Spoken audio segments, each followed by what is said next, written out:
संस्थापकाय च धर्मस्य सर्वधर्म स्वरूपिणे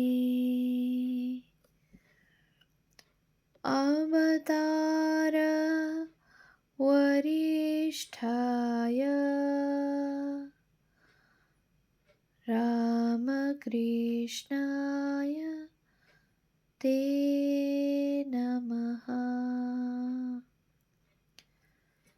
শ্রী শ্রী রামকৃষ্ণ কথামৃত প্রথম খণ্ড শ্রীম কথিত তব কথামৃতম তপ্ত জীবনম কবিভিড়িতম কলমশাপহম শ্রবণমঙ্গলম শ্রীমদাততম ভুবি গৃণন্তি ये ভুরিদা জনা। শ্রীমদ্ভাগবত গোপী গীতা, পৃষ্ঠা সংখ্যা 223। ঠাকুর শ্রী রামকৃষ্ণ পেনেটির মহোৎসব ক্ষেত্রে রাখাল রাম, মাস্টার ভবনাথ প্রভৃতি ভক্ত সঙ্গে। প্রথম পরিচ্ছেদ। ঠাকুর সংকীর্তন আনন্দে। ঠাকুর কি শ্রী গৌরাঙ্গ? ঠাকুর শ্রী রামকৃষ্ণ পেনেটির মহোৎসব ক্ষেত্রে বহু লোক ও সমাকীর্ণ রাজপথে সংকীর্তনের দলের মধ্যে নৃত্য করিতেছেন। বেলা 1টা হইয়াছে। আজ সোমবার, জ্যৈষ্ঠ শুক্লা ত্রয়োদশী তিথি, 18ই জুন 1883। সংকীর্তন মধ্যে ঠাকুরকে দর্শন করিবার জন্য চতুর্দিকে লোক কাতার দিয়া দাঁড়াইতেছে। ঠাকুর প্রেমে মাতোয়ারা হইয়া নাচিতেছেন। কেহ কেহ ভাবিতেছে শ্রী গৌরাঙ্গ কি আবার প্রকট হইলেন। চতুর্দিকে হরিধ্বনি সমুদ্র কল্লোলের ন্যায় বাড়িতেছে। চতুর্দিক হইতে পুষ্পবৃষ্টি ও হরির লুট পড়িতেছে। নবদ্বীপ গোস্বামী প্রভু সংকীর্তন করিতে করিতে রাঘব মন্দিরাভিমুখে যাইতেছিলেন। এমন সময়ে ঠাকুর কোথা হইতে তীর বেগে আসিয়া সংকীর্তন দলের মধ্যে নৃত্য করিতেছেন। এটি রাঘব পণ্ডিতের চিড়ার মহোৎসব। শুক্লাপক্ষের ত্রয়োদশী তিথিতে প্রতি বর্ষে হইয়া থাকে। দাস রঘুনাথ প্রথমে এই মহোৎসব করেন। রাঘব পণ্ডিত তাহার পরে বর্ষে বর্ষে করিয়াছিলেন। দাস রঘুনাথকে নিত্যানন্দ বলিয়াছিলেন, ওরে চোরা, তুই বাড়ি থেকে কেবল পালিয়ে পালিয়ে আসিস আর চুরি করে প্রেম আস্বাদন করিস। আমরা কেউ জানতে পারি না। আজ তোকে দণ্ড দিব। তুই চিড়ার মহোৎসব করে ভক্তদের সেবা কর। ঠাকুর প্রতি বৎসরই প্রায় আসেন। আজও এখানে রাম প্রভৃতি ভক্ত সঙ্গে আসিবার কথা ছিল। রাম সকালে কলিকাতা হইতে মাস্টারের সহিত দক্ষিণেশ্বরে আসিয়াছিলেন। সেইখানে আসিয়া ঠাকুরকে দর্শন ও প্রণামান্তর উত্তরের বারান্দায় আসিয়া প্রসাদ পাইলেন। রাম কলিকাতা হইতে যে গাড়িতে আসিয়াছিলেন সেই গাড়ি করিয়া ঠাকুরকে পেনেটিতে আনা হইল। সেই গাড়িতে রাখাল, মাস্টার, রাম, ভবনাথ আরও 2-1টি ভক্ত, তাহার মধ্যে একজন ছাদে বসিয়াছিলেন। গাড়ি ম্যাগাজিন রোড দিয়া চানকের বড় রাস্তায় ট্রাঙ্ক রোড গিয়া পড়িল। যাইতে যাইতে ঠাকুর ছোকরা ভক্তদের সঙ্গে অনেক ফষ্টি নষ্টি করিতে লাগিলেন। পেনেটির মহোৎসবে শ্রী রামকৃষ্ণের মহাভাব। পেনেটির মহোৎসব ক্ষেত্রে গাড়ি পৌঁছিবা মাত্র রাম প্রভৃতি ভক্তেরা দেখিয়া অবাক হইলেন। ঠাকুর গাড়িতে এই আনন্দ করিতেছিলেন, হঠাৎ একাকী নামিয়া তীরের ন্যায় ছুটিতেছেন। তাহারা অনেক খুঁজিতে খুঁজিতে দেখিলেন যে নবদ্বীপ গোস্বামীর সংকীর্তনের দলের মধ্যে ঠাকুর নৃত্য করিতেছেন ও মাঝে মাঝে সমাধিস্থ হইতেছেন। পাছে পড়িয়া যান, শ্রীযুক্ত নবদ্বীপ গোস্বামী সমাধিস্থ দেখিয়া তাহাকে অতি যত্নে ধারণ করিতেছেন। আর চতুর্দিকের ভক্তেরা হরিধ্বনি করিয়া তাহার চরণে পুষ্প ও বাতাসা নিক্ষেপ করিতেছেন ও একবার দর্শন করিবার জন্য ঠেলাঠেলি করিতেছেন। ঠাকুর অর্ধবাহ্যদশায় নৃত্য করিতেছেন, বাহ্যদশায় নাম ধরিলেন। গান। যাদের হরি বলতে নয়ন ঝরে, ওই তারা তারা দুভাই এসেছে রে। যারা আপনি নেচে জগৎ নাচায়, তারা তারা দুভাই এসেছে রে। যারা আপনি কেঁদে জগৎ কাঁদায়, যারা মার খেয়ে প্রেম যাচ্ছে। ঠাকুরের সঙ্গে সকলে উন্মত্ত হইয়া নাচিতেছেন আর বোধ করিতেছেন গৌরনিতাই আমাদের সাক্ষাতে নাচিতেছেন। ঠাকুর আবার নাম ধরিলেন। গান। নদে টলমল টলমল করে, গৌর প্রেমের হিল্লোলে রে। সংকীর্তন তরঙ্গ রাঘব মন্দিরের অভিমুখে অগ্রসর হইতেছে। সেখানে পরিক্রমণ ও নৃত্য করিয়া ও শ্রী শ্রী রাধাকৃষ্ণ বিগ্রহের সম্মুখে প্রণাম করিয়া গঙ্গাকুলের বাবুদের প্রতিষ্ঠিত শ্রী শ্রী রাধাকৃষ্ণের বাড়ির দিকে এই তরঙ্গায়িত জনসংঘ অগ্রসর হইতেছে। শ্রী শ্রী রাধাকৃষ্ণের বাড়িতে সংকীর্তন দলের কিয়দংশ প্রবেশ করিতেছে। অধিকাংশ লোকই প্রবেশ করিতে পারিতেছেন না। কেবল দ্বার দেশে ঠেলাঠেলি করিয়া উঁকি মারিতেছে। শ্রী শ্রী রাধাকৃষ্ণের আঙ্গিনা মধ্যে নৃত্য। ঠাকুর শ্রী শ্রী রাধাকৃষ্ণের আঙ্গিনায় আবার নৃত্য করিতেছেন। কীর্তনানন্দে গড় গড় মাতোয়ারা মাঝে মাঝে সমাধিস্থ হইতেছেন। আর চতুর্দিক হইতে পুষ্প ও বাতাসা চরণতলে পড়িতেছে। হরিনামের রোল আঙ্গিনার ভিতর মুহুর্মুহু হইতেছে। সেই ধ্বনি রাজপথে পৌঁছিয়া সহস্র কণ্ঠে প্রতিধ্বনি হইতে লাগিল। ভাগীরথী বক্ষে যে সকল নৌকা যাতায়াত করিতেছিল, তাহাদের আরোহীগণ অবাক হইয়া এই সমুদ্র কল্লোলের ন্যায় হরিধ্বনি শুনিতে লাগিল ও নিজেরাও হরিবোল হরিবোল বলিতে লাগিল। পেনেটির মহোৎসবে সমবেত সহস্র সহস্র নরনারী ভাবিতেছে, এই মহাপুরুষের ভিতর নিশ্চয়ই শ্রী গৌরাঙ্গের আবির্ভাব হইয়াছে। দুই একজন ভাবিতেছে, ইনিই বা সাক্ষাৎ সেই শ্রী গৌরাঙ্গ। ক্ষুদ্র আঙ্গিনায় বহু লোক একত্রিত হইয়াছে।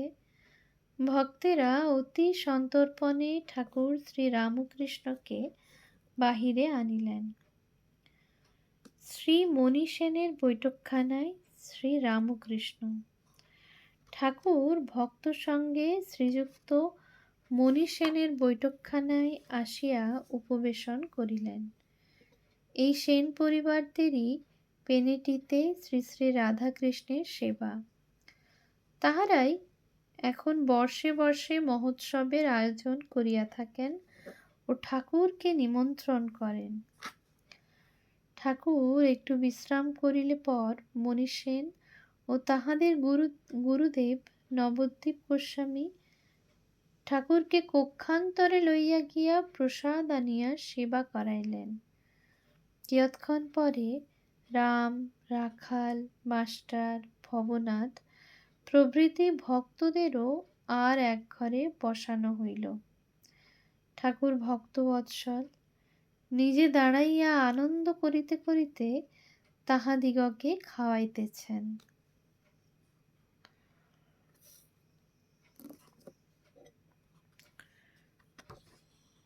দ্বিতীয় পরিচ্ছেদ। শ্রীযুক্ত নবদ্বীপ গোস্বামীর প্রতি উপদেশ। শ্রী গৌরাঙ্গের মহাভাব, প্রেম ও 3 দশা। অপরাহ্ন। রাখাল, রাম প্রভৃতি ভক্ত সঙ্গে ঠাকুর মণি সেনের বৈঠকখানায় বসিয়া আছেন। নবদ্বীপ গোস্বামী প্রসাদ পাওয়ার পর ঠান্ডা হইয়া বৈঠকখানায় আসিয়া ঠাকুরের কাছে বসিয়াছেন। শ্রীযুক্ত মণি সেন ঠাকুরের গাড়ি ভাড়া দিতে চাহিলেন। ঠাকুর তখন বৈঠকখানায় একটি কৌচে বসিয়া আছেন আর বলিতেছেন, গাড়ি ভাড়া ওরা রাম প্রভৃতিরা নেবে কেন? ওরা রোজগার করে। এইবার ঠাকুর নবদ্বীপ গোস্বামীর সহিত ঈশ্বরীয় কথা কহিতেছেন। শ্রীরামকৃষ্ণ নবদ্বীপের প্রতি। ভক্তি পাকলে ভাব, তারপর মহাভাব, তারপর প্রেম, তারপর বস্তুলাভ, ঈশ্বর লাভ। গৌরাঙ্গের মহাভাব প্রেম। এই প্রেম হলে জগৎ তো ভুল হয়ে যাবেই। আবার নিজের দেহ যে এত প্রিয় তাও ভুল হয়ে যায়। গৌরাঙ্গের এই প্রেম হয়েছিল। সমুদ্র দেখে যমুনা ভেবে ঝাঁপ দিয়ে পড়ল। জীবের মহাভাব বা প্রেম হয় না তাদের ভাব পর্যন্ত। আর গৌরাঙ্গের 3টি অবস্থা হতো। কেমন? নবদ্বীপ। আজ্ঞা হাঁ। অন্তর্দশা, অর্ধবাহ্য দশা আর বাহ্য দশা। শ্রীরামকৃষ্ণ। অন্তর্দশায় তিনি সমাধিস্থ থাকতেন। অর্ধবাহ্য দশায় কেবল নৃত্য করতে পারতেন। বাহ্য দশায় নাম সংকীর্তন করতেন। নবদ্বীপ তাহার ছেলেটিকে আনিয়া ঠাকুরের সঙ্গে আলাপ করিয়া দিলেন। ছেলেটি যুবা পুরুষ, শাস্ত্র অধ্যয়ন করেন। তিনি ঠাকুরকে প্রণাম করিলেন। নবদ্বীপ। ঘরে শাস্ত্র পড়ে। এদেশে বেদ একরকম পাওয়াই যেত না। মোক্ষমূলর ছাপালেন, তাই তবু লোকে পড়ছে। পাণ্ডিত্য ও শাস্ত্র, শাস্ত্রের সার জেনে নিতে হয়। শ্রীরামকৃষ্ণ। বেশি শাস্ত্র পড়াতে আরও হানি হয়। শাস্ত্রের সার জেনে নিতে হয়, তারপর আর গ্রন্থের কি দরকার? সারটুকু জেনে ডুব মারতে হয় ঈশ্বর লাভের জন্য।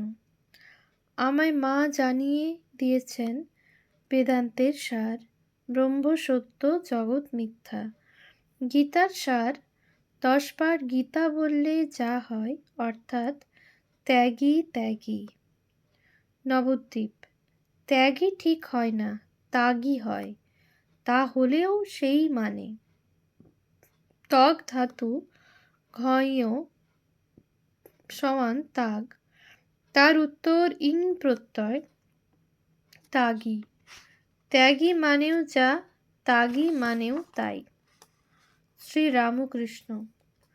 গীতার সার মানে, হে জীব, সব ত্যাগ করে ভগবানকে পাবার জন্য সাধন করো। নবদ্বীপ। ত্যাগ করবার মন কই হচ্ছে? শ্রীরামকৃষ্ণ। তোমরা গোস্বামী, তোমাদের ঠাকুর সেবা আছে। তোমাদের সংসার ত্যাগ করলে চলবে না। তাহলে ঠাকুর সেবা কে করবে? তোমরা মনে ত্যাগ করবে। তিনি লোকশিক্ষার জন্য তোমাদের সংসারে রেখেছেন। তুমি হাজার মনে করো, ত্যাগ করতে পারবে না। তিনি এমন প্রকৃতি তোমায় দিয়েছেন যে তোমায় সংসারের কাজই করতে হবে। কৃষ্ণ অর্জুনকে বলছেন, তুমি যুদ্ধ করবে না? কি বলছো? তুমি ইচ্ছা করলেই যুদ্ধ থেকে নিবৃত্ত হতে পারবে না। তোমার প্রকৃতিতে তোমায় যুদ্ধ করাবে। সমাধিস্থ শ্রীরামকৃষ্ণ গোস্বামীর যোগ ও ভোগ। শ্রীকৃষ্ণ অর্জুনের সহিত কথা কহিতেছেন। এই কথা বলিতে বলিতে ঠাকুর আবার সমাধিস্থ হইতেছেন। দেখিতে দেখিতে সমস্ত স্থির, চক্ষু পলক শূন্য। নিঃশ্বাস বহিতেছে কি না বহিতেছে বুঝা যায় না। নবদ্বীপ গোস্বামী তাহার পুত্র ও ভক্তগণ অবাক হইয়া দেখিতেছেন।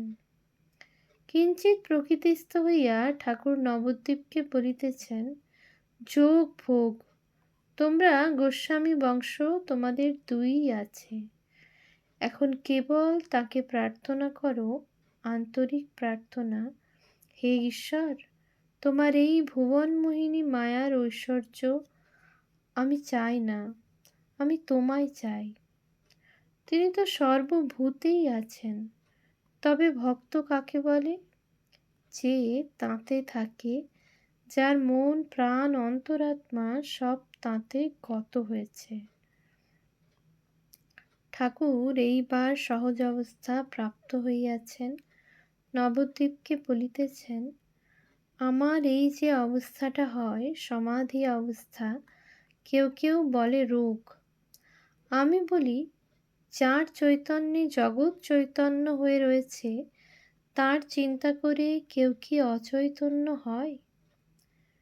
শ্রীযুক্ত মনীষেন অভ্যাগত ব্রাহ্মণ ও বৈষ্ণবদের বিদায় করিতেছেন। কাহাকে 1 টাকা, কাহাকে 2 টাকা, যে যেমন ব্যক্তি। ঠাকুরকে 5 টাকা দিতে আসিলেন। শ্রীরামকৃষ্ণ বলিলেন, আমার টাকা নিতে নাই। মনীষেন তথাপি ছাড়েন না। ঠাকুর তখন বলিলেন, যদি দাও তোমার গুরু দিব্য। মনীষেন আবার দিতে আসিলেন। তখন ঠাকুর যেন অধৈর্য হইয়া মাস্টারকে বলিতেছেন, কেমন গো, নেব? মাস্টার ঘোরতর আপত্তি করিয়া বলিলেন, আজ্ঞা না, কোনো মতেই নেবেন না। শ্রীযুক্ত মনীষেনের লোকেরা তখন আম সন্দেশ কিনিবার নাম করিয়া রাখালের হস্তে টাকা দিলেন। শ্রীরামকৃষ্ণ মাস্টারের প্রতি, আমি গুরুর দিব্য দিয়েছি, আমি এখন খালাস। রাখাল নিয়েছে, সে এখন বুঝুকগে। ঠাকুর শ্রীরামকৃষ্ণ ভক্ত সঙ্গে গাড়িতে আরোহণ করিলেন, দক্ষিণেশ্বর মন্দিরে ফিরিয়া যাইবেন। নিরাকার ধ্যান ও ঠাকুর শ্রীরামকৃষ্ণ। পথে মতিশিলে ঠাকুর বাড়ি। ঠাকুর মাস্টারকে অনেক দিন হইল বলিতেছেন, একসঙ্গে আসিয়া এই ঠাকুর বাড়ির ঝিল দর্শন করিবেন। নিরাকার ধ্যান কিরূপ আরোপ করিতে হয় শিখাইবার জন্য। ঠাকুরের খুব সর্দি হইয়াছে, তথাপি ভক্ত সঙ্গে ঠাকুর বাড়ি দেখিবার জন্য গাড়ি হইতে অবতরণ করিলেন। ঠাকুর বাড়িতে শ্রী গৌরাঙ্গের সেবা আছে। সন্ধ্যার এখনও একটু দেরি আছে।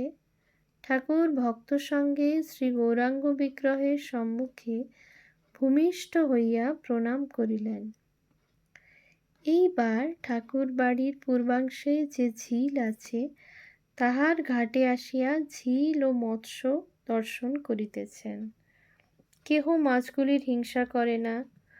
মুড়ি ইত্যাদি খাবার জিনিস কিছু দিলেই বড় বড় মাছ দলে দলে সম্মুখে আসিয়া ভক্ষণ করে।